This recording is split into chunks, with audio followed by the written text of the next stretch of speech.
Hey guys, what's going on? It's your host, your boy, George McKay, and the summer of Uncle Bobby P. That's right. We're just going down memory lane a little bit, reliving some of our wonder years of much younger years with more fuller heads of hair. That's for sure. I feel like that's a shot at me. Are you kidding me? Have you seen the size of my forehead? It's got its own like freaking universe. Yeah, my hairline's receding faster than the polar ice caps, so I don't know. What don't they call that type of hairline, like a widow maker? No, the widow's peak is when you have Widow's peak. Thank you. have just like that bunch in the center, but then it's receded along the sides. Why do they call it widow's peak? Where did that come from? I don't know. I guess when your hair goes like that, you die, and then your wife is left a widow. Damn, that's dark. Hey, Super dark. Well, on that note, let's discuss some MLW, guys. I'm so sorry I wasn't able to be there last week, but you know what? Uncle Bobby B held it down. He killed it. It was short, sweet, simple, and right to the point. This episode, however, will not be so short, sweet, simple, right to the point. There will be some banter. We've already discussed the Widow's Peak or Widow Maker, wherever you want to call it. And now we're getting into the deep dive. This episode, again, from Mexico, in the house that Triple A built, and it was fantastic. First thing right out the gate, Second Gear Crew, Microman. The segment of all segments, there's always a segment that usually gets, the MVP vote from the two of us on any given MLW show. And the fact that this was the segment that kicked off the entire show and it made the MVP list so early on, not knowing what other segments we would have, tells you something. Only Mance Warner could wake up with his boot in an ice bucket, with Matt Justice on the floor, with Manders on a chair, with Microman nowhere to be found, and yet there's a perfectly made bed right beside them. No, it wasn't bait. It looked slept in. So I don't know if it was just maybe Justice was in it and then he fell on the floor. But it's funny, like if you know wrestling, that's probably just like those guys have done that a dozen times. 4 or 5 people crashing in a hotel room. One guy's on the floor, one guy's on the cuck chair. It's usually on the bed. It's usually probably standard protocol. Right. You know what? If I ever get a chance to interview any member of the SGC, I'm going to ask them point blank, have you guys ever had a pillow fight? Well, I think pillow fights are legitimately things that might happen in wrestling. You hit somebody just for fun with a pillow and they hit you back, and before you know it, it's a big bang boom type deal. You know what I mean? There's been a match like that, hasn't there? Yeah, like a bra and panties match. Yeah. That's when female wrestlers were treated like sideshow product. Yeah. As in, or cattle, if you will. Yeah, Cattle's a better word. Not today. Not today. We got some of them on the horizon, but but anyways, let me just get through the segment real quick. We find Microman on the small, like, love-seated couch in the corner of every hotel room, stretched out, like full out. The cup chair. The cup chair, yeah. Yeah. And he was loving life. And he also was loving life so much that he had a bra on his head from someone who all he could say was grande. Yeah, that was a big bra. It was a very big bra. It covered his entire head. Like one cup fit his head perfectly. So it was definitely grande for sure. But they were late. They woke up at 3:48 in the afternoon, and they were well late to the venue for the start time of the show. So while the SGC and Microman get rolling, we go ringside to Joe Dombrowski and Christian Cole filling in for Matt Striker, or maybe a new member of the commentary team. We know the new member. We know MLW loves to switch up their commentary team as much as they love to switch up their talent. They always are evolving and getting better. So Matt Striker, if his time is done with MLW, we wish him well, because Joe and Matt, we've said this before, them on commentary hit different in so many fantastic ways. And Christian Cole slid in very nicely with Joe Dombrowski. I enjoyed it. What? Nothing. What? That's what she said. Okay, I set myself up for that one. You really I did. Okay, I own it. All right, first match tonight was Mini Abismo Jr.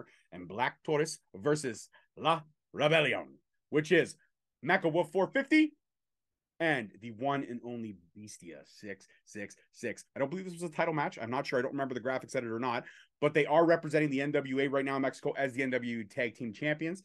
I believe this match was non-title. I'm not 100% sure. So if there are any marks out there that are watching the show along with us, we appreciate you. But please don't comment, oh, it was a title match. I don't know if it was or wasn't. That's why I'm not confirming or denying. Regardless of the fact, this match was the only match on the card next to the main event, and this match killed it. Absolutely killed it. The one thing we did notice, and it's not to be criticism in any way, but we did notice that Mini Abismo, his timing was a little bit off. So it did take us out of certain spots in the match, which other than that would have been stellar had they been hit perfectly. Not to say that Mini Abismo was just, oh, he sucks. It was just a step behind. It was an off night. It was an off night for whatever reason. But the other three guys in the match did carry him.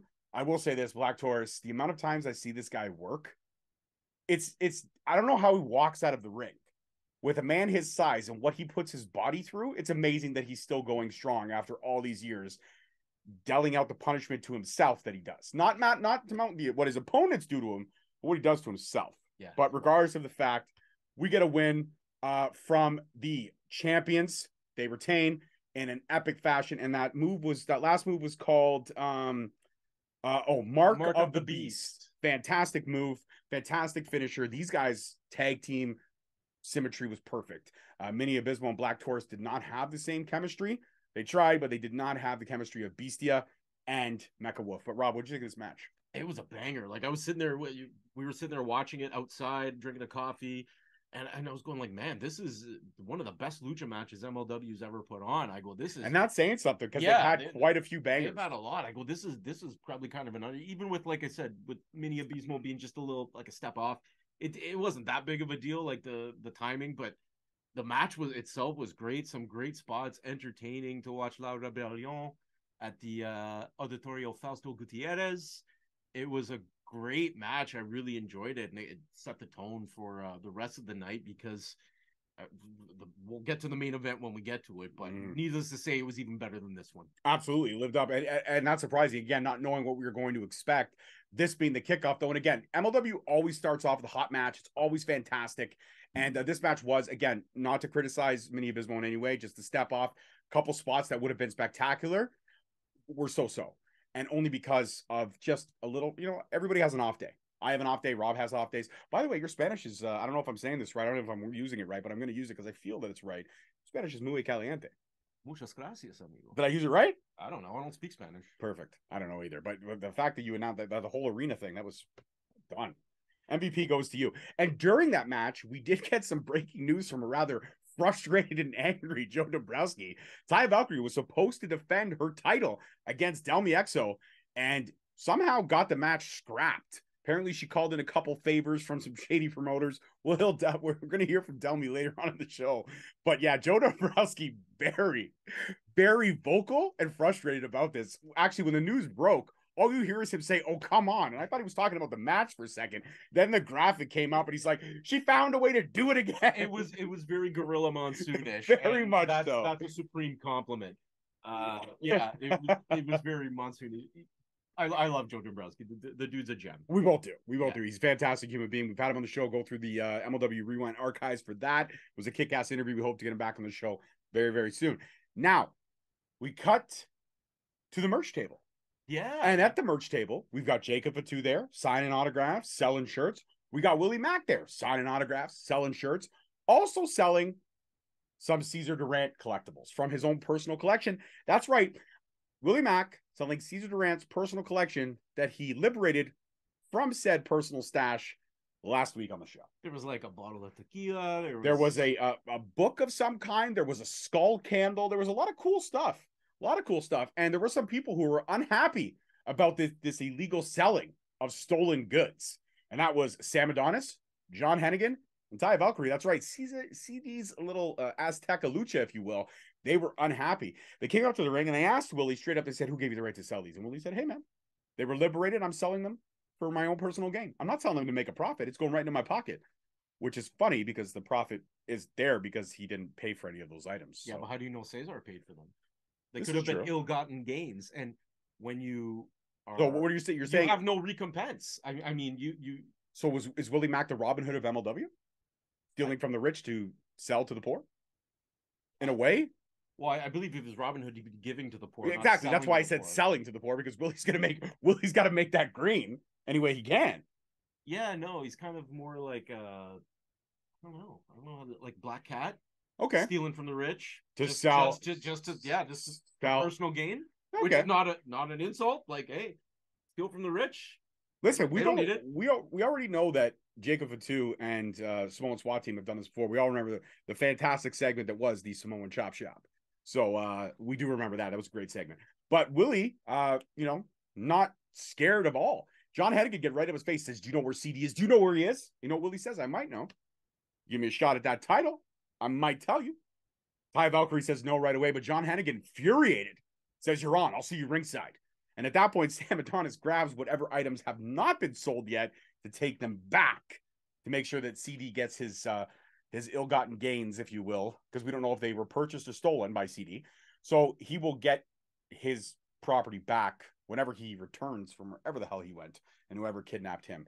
Yeah, and then we also get a Jacob Fatu promo on the calling. Good promo too. Great promo. You may knock him down once. You may knock him down twice. You may knock him down 3 times. You may knock him down 4 times. But the fact is, if you knocked him down 4 times, it's because it took 4 of you to knock him down. Yeah, let that sink in. Yeah. Jacob Fatu brings intensity, and that's something some wrestlers don't have. His promos, his matches, they bring, and we're going to talk about a guy later who's also brings some intensity. That's just foreshadowing. But Jacob Fatu's intensity is what sets him apart. You look at his promos, there's conviction there. He believes what he's saying. He's telling it straight. You know what I mean? It's not an act. So this was a fire promo from Jacob Fatu, and can't wait for that open weight title match that he is guaranteed when he returns. Well, he will face the winner of John Hennigan versus Willie Mack.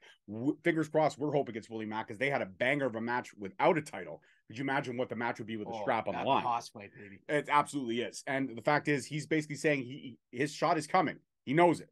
But right now, he's focused on the calling. And he's going to bring that heat. He's going to bring that fire.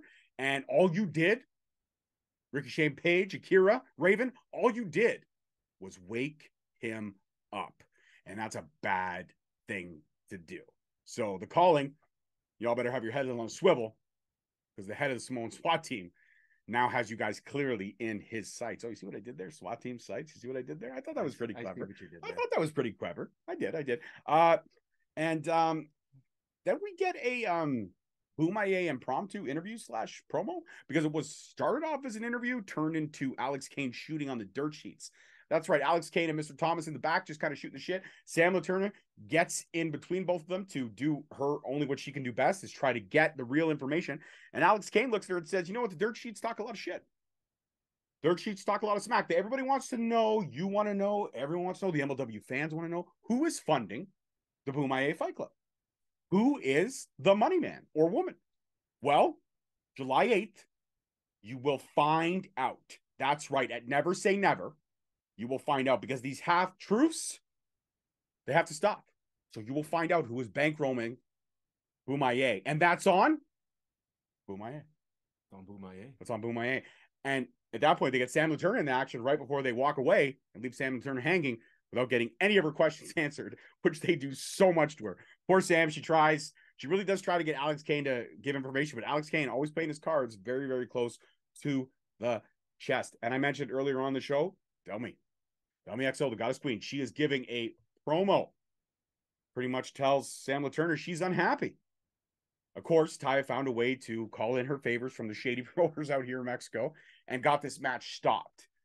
And that's unhappy. Or Delmi's unhappy, because the fact she has to wait longer. Well, nobody likes waiting. Nobody likes waiting. I like the movie waiting. Ain't nobody got time for that. Nobody got bronchitis and all. Ain't nobody got time for that. Well, there you go. That's right. Well, and this was a great promo, actually, from Delmi. Yeah, but Delmi's been on fire as of late. So all of her promos in this whole feud with Taya have been fantastic. I didn't like the one she cut in her house. Okay. I wasn't crazy about Was it because of the backdrop or just because I don't even know if it was just because it was in her house? Was it the verbiage? I think, honestly, when you're in your house, you're in like a comfortable environment. Like she was clearly in a bedroom or her computer room or whatever. I think she was in her office. Yeah, yes. like you're just a little too comfortable there, and I don't think it's as easy to be in character. Whereas when you're out standing there with Sam Latourna, it's a different experience. Her that promo from her house didn't have the conviction that I just talked about with Fatu, whereas this one was great. Loved it. This one did have the conviction, and actually Sam Latourna had to interrupt Delmi mid promo because she got word. She got word that Court Bauer could not undo the decision that was made in Mexico, but in New York, 2 weeks, we are going to get the match we've all been waiting for. That's right. Taya Valkyrie will put the featherweight title on the line against Delmi Exo. And Delmi Exo's last words of this promo were pretty much, MLW fans need better. They deserve better. They deserve a queen to represent them. And in 2 weeks, Taya Valkyrie will no longer be that queen. She's going to be dethroned. That's right. Bold statement. Bold statement, but I believe if anybody's going to be able to dethrone Taya Valkyrie, considering she has not defended the title very often, we thought it was going to be Trish Adora, and Trish Adora did have one hell of a match against her, but Trish came up short, not at her own faults because of interference, But regardless of the fact, Taya Valkyrie, I don't think she's going to be the featherweight champion for too much longer. Billy Starks might even do it. But no, Taya's been pretty dominant in her run here. So when she decides she wants to be dominant, right? When she decides she actually wants to work. That's what I mean, exactly. But I'm looking forward to this match with Delmi. I think they're going to put on a banger. Absolutely. And then we also got a unique look at Rob and our favorite featherweight. That's right. We got a unique look at Becca. Oh yeah. Becca is amazing. Becca with all of her off-key singing and horrible. It's tone. So good. Like I can't. It is good, but it's bad. I mean, it's bad, but it's bad in the best way possible. Exactly. I can't even tell you how over this girl is with me. Like she can work. Like you watch her work. No, she's a great worker. She's great. The character. Like, we're talking about the fact that she can't hold it. That character is just amazing. I can't get enough of it. We talked about over the last year kind of how the featherweight division felt a little bit neglected. But with Delmi as a signing, like as a contracted wrestler now, so they're putting more faith in that division. Giving Becca this big promote. We're going to see more. I think Becca is going to be signed as well. We did see glimpses of Jordan Blade and BOMAYE Fight Club, which I would love to see Jordan Blade become a fixture. We need that. Representation matters. We need that fixture in MLW for sure, especially in the featherweight division, where they could use a big bruiser of a beast for sure. Jordan Blade fits that category too. Oh, she'll take you apart 5 different ways. And smile while doing it. Yeah. With a big enjoy herself. And very much so. Scary enjoy herself. But the fact is that there's a little pool going on the MLW socials right now. Would you like to hear Becca sing live at Never Say Never, MLW's inaugural pay-per-view? Oh, yes. You would. Oh, 100%. And you know that track's actually been trending on Spotify, right? Like the song's available for download and people are just loving how bad. It's like William Hung, that guy from American Idol. Rebecca Black. He bangs. Well, Friday. What I'm saying, that if they got Becca performing Friday with Rebecca Black as like her backup there singing with her, that would just be absolute money. That would be. They shouldn't do Friday. They should do another song. Saturday. Because it's on a Saturday. There you go. Have Becca write a song called Saturday. Well, I think it's hard to write and record a song within that period of time. But why? July 8th. This is like 5 weeks from now. I am so here for Becca in MLW. So I'm assuming you've already cast your vote on the pool. Oh yeah. Performance, 100%. Absolutely. Why is this even up for debate? Why is this even a survey? Just do it. Because the MLW fans have the right to decide whether she should or not. No, they want it. They just don't know it. Okay, so guys, let's make Uncle Bobby B's dream a reality. Let's get back to perform at Never Say Never, July 8th. Don't forget, available on FITE TV. It's going to be a great price point. You're going to want to watch his inaugural pay-per-view. Main event is already stacked. We've actually got 2 matches on the card have been announced so far. Alex Kane versus Alex Hammerstone for the heavyweight strap. And we've also got the Calling versus the SST for the tag team straps in a fans bring the weapons match. That's right. Never Say Never fans who are going to be in the building, get your weapons. Get everything you can think of. Irons, ironing board. You got a toy lightsaber. The only reason I say this is because I'm looking at one. Anything you want to bring from home that can be used as a weapon or you think can be used as a weapon, you get to bring it to the arena that night. Have you ever been to a fans bring the weapons match? No, I was going to go to, but unfortunately some personal issues came up. So I went to one at IWS in Montreal, and somebody brought like a light tube that they made into like a big pitchfork with other light tubes. So it was just like the fans come up with the craziest shit. They don't just like bring a chair or a table. They make things to be used as weapons. It's wild. The one of my favorite fans bring the weapons match was former MLW alumni Aria Blake. She had an intergender fans bring the weapons match, and somebody brought a makeshift homemade wooden cock, and she atomic dropped the male wrestler on said penis. Oh, I thought it was like a rooster. No, an actual like. Oh, cock. Okay, like a peener. Like a peener. Yeah, oh yeah. Okay. And it was dangerously uncomfortable for a lot of people. You know what? To be fair though, a wooden rooster would be just as uncomfortable, if not more so. Yeah, for sure. I mean, depending on the type of wood. Like cherry wood is very soft. I think it would have to be bamboo. You better hope it's not oak. No, yeah, oak would you be fucked. Like literally. Very much so. All right, now it's time for the main event. So guys, remember, vote MLW, all the socials. You want Becca to sing, make Uncle Bobby B's dream a reality. That's all he asked for. Guys, you make this happen, nobody has to get Uncle Bobby B any gifts for the rest of his life. You know what we need is an intergender match of Becca and Jesse Beaver. That's a good call. That is a good. And that's foreshadowing too, by the way, for a little bit later. We'll talk later. Yeah. That's going to be a new segment coming weekly on the Rewind. But now our main event, it's a trios match. You've got John Hennigan, you got Sam Adonis, you got returning to MLW, Gringo Loco versus Psycho Clown, Hijo del Vikingo. I hope I said that right. And Rey Horus. Rey Horus was fantastic in this match. Psycho Clown was fantastic in this match. Vikingo was on another level. Sam Adonis was on another level. John Hennigan was on another level. Gringo Loco was on another level. The crowd was on another level. I feel like everyone was kind of just on another level here. I don't know what it is. Is it because I've said it like 7 times in a row? The fans were throwing popcorn, beer. John Hennigan got a beer shower when he was in the corner at one point of the ring, barrier, if you will. But this match was just, everybody hit their spots. Everything was phenomenal. I have never seen 6 men hate each other so much to the point where every feud got a little bit of time in the center of the ring. John and Ray, Sam and Psycho, Vikingo and Loco. Everybody had their spots. And the best part was, my favorite part was when Rob and I noticed that the ref was slow counting quite a few times. Counting so slow. So Psycho Clown came up with the equalizer. That's right. The studded leather strap came out. The ref got it on the back a few times. And after that, the count seemed to be at a regular speed. They seem to speed up. But, oh, man, this was, like I said, the first match I was sitting there going, this is actually low-key one of their better lucha matches. This one was right up there. This was an absolute banger. I would say this one was the best lucha match they've ever put on. How about this? Both of these matches are 1 and 2, depending on how you're feeling. Sure, these are 1 and 2 in MLW. That, at least that I've seen and I've covered. Definitely. I mean, all of these gentlemen were on another level. Psycho Clown is probably one of the most over guys in Mexico. John Cena of Mexico. Yeah, the crowd was going nuts for everything he did. Everybody, their timing was crisp. The spots looked good. Everything looked fantastic. And this is like Lucha Libre at its finest. And also great. It was cool that it was, like 3 Americans against 3 Mexicans, but it was Lucha Libre. And a big shout out. Super happy to see Gringo Loco in an MLW ring again. He is awesome. And we hope they use him more.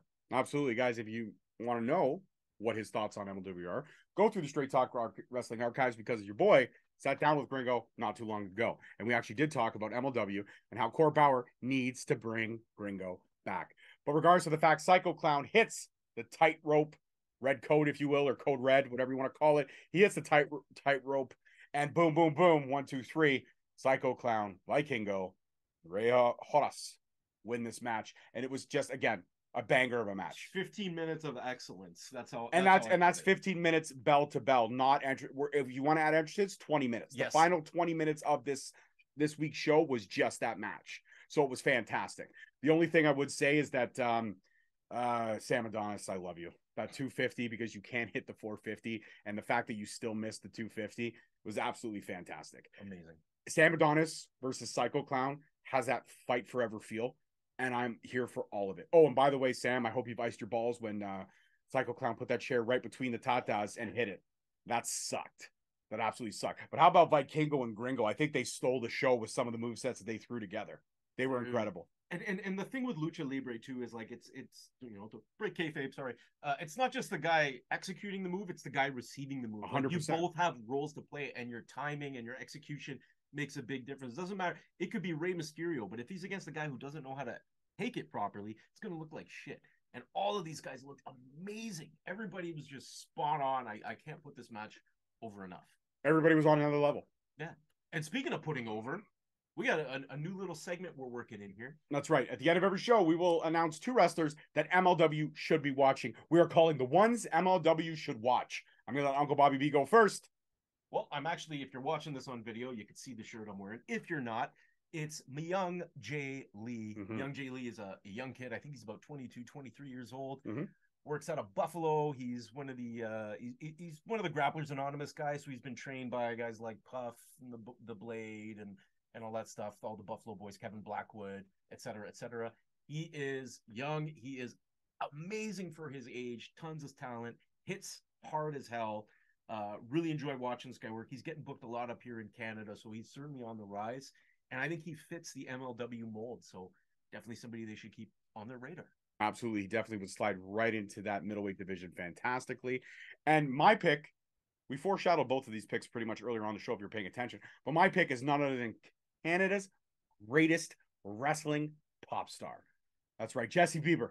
Jesse Bieber is one to watch, not because I live for a Becca Jesse Bieber mashup, but I also live for the fact that Jesse Bieber can cut it on the mic. He can cut it in the ring, and he can handle it with the best of them. You've seen Jesse Bieber in and around a lot of great shows in Ontario. Plus, he's a fixture over at CWF, which is a great promotion in St. Catharines. But also, most recently, you've seen him on a few dark matches in Impact. This kid's on the rise. He's got something special. He's in his late 20s, but he's still got so much left in the tank. Jesse Bieber is one that MLW should be paying attention to. So, guys, hit up the link below. Let us know, or sorry, hit up the comments below. My apologies. Let us know what you think of the ones MLW should be watching, and give us some of your suggestions. I mean, if there's somebody that we know of or somebody that we want to check out, we will. We're open to any suggestions for who MLW could bring to this already impressive, evolving roster that they have each and every season. So I think that's a wrap for this one. Yeah, I just think it's cool. Like, we have a little bit of a platform here, so let's put some people over and hopefully get some people noticed that maybe aren't being seen enough, and get them some work, and we get to watch them, and it's a freaking win, and that wraps it up. That wraps it up. That's right, guys. Don't forget to check all the socials in the link tree below. Follow us on Straight Talk Wrestling across all platforms. Rob has socials, but yeah, and you know, you can listen to us on the usual Podbean, Anchor, Spotify, Sunday night's main event. That's right. We're all over the place. Get on all your MLW action. Hit us up on the socials. Get me on Instagram at The Real Uncle Bobby B. We do want to hear from you. Let us know what you think. What are your feelings? What are your thoughts, your hopes, your dreams? Well, let's try to keep it MLW related. I mean, like, don't get me wrong. I love when people slide into my DMs, but I don't want to hear, like, you know, your dramatic love triangle situation. I want to hear that shit. Slide in my DMs. I'm interested. Totally fine. Yeah. Totally fine. You can make Bobby tremble any way you want to. Peace, love, and wrestling, guys. That's it for this one on The Rewind. Adios.